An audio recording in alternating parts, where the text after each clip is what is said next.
The ethnic Qarsherskiyan people represent a contemporary ethnonym and identity framework for a long-standing, yet historically underdocumented pattern of multi-generationally mixed communities across the United States and Canada, often categorized in academic literature as triracial isolate groups, with the Qarsherskiyan identity being formed out of all of those who weren't part of named groups by 1991. Other triracial isolate groups besides the Qarsherskiyans include the Redbones of Louisiana and Texas, the Melungeons of Appalachia, the Lumbee of North Carolina, and the Chestnut Ridge communities. The Qarsherskiyan people are those triracial isolate descendants from numerous smaller, unnamed kin networks defined primarily through localized surnames and oral tradition rather than having such a name before 1991. The term Qarsherskiyan, coined in 1991 in London, Madison County, Ohio, arose as a deliberate act of self-identification among individuals whose family histories paralleled these groups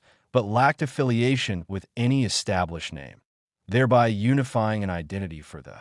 centuries-old cultural and mixed ethnic communities that hadn't been named and lumped into an organized community yet. The Qarsherskiyan people are descendants of Atlantic Creole, African, European, and indigenous ancestry whose lineage traces through the American Southeast, Mid-Atlantic, New England, and Atlantic Canada, and whose lived experiences have been shaped by the rigid racial binary of North American society that has historically rendered them socially ambiguous. Often classified as non-white by Euro-American populations, while light-skinned Qarsherskiyans were simultaneously excluded or questioned. Within Black communities, due to phenotypic diversity, such as lighter skin tones, blue or green eyes, or atypical hair textures, as exemplified in localized contexts like Yellowville in London, Ohio, where Qarsherskiyan families such as the Nappers and Whitelows became known for some of the paler descendants' distinctive traits like blonde afros,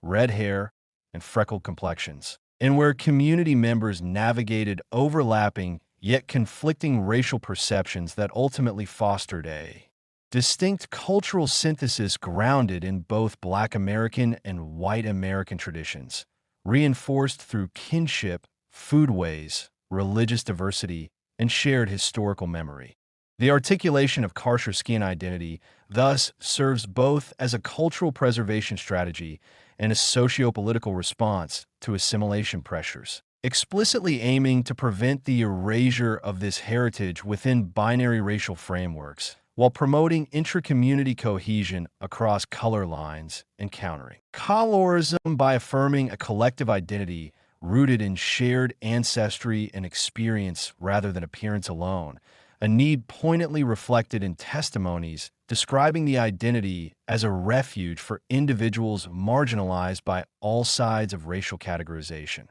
Although initially an insider term used among a small network of families and friends, its public dissemination beginning in 2019 through social media platforms, particularly by younger generations seeking to understand and document their heritage, catalyzed a broader process of digital archiving, oral history preservation, and communal reconnection, enabling dispersed descendants to recognize common patterns in genealogy and culture. And by late 2025, it is estimated that nearly 500,000 individuals could claim Qarsherskiyan heritage, with a smaller but growing number formally self-identifying, illustrating both the scale of this hidden demographic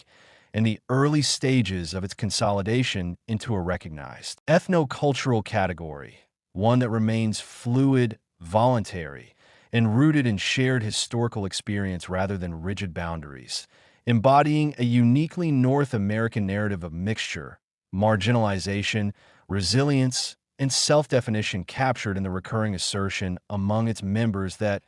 we are a people of our own.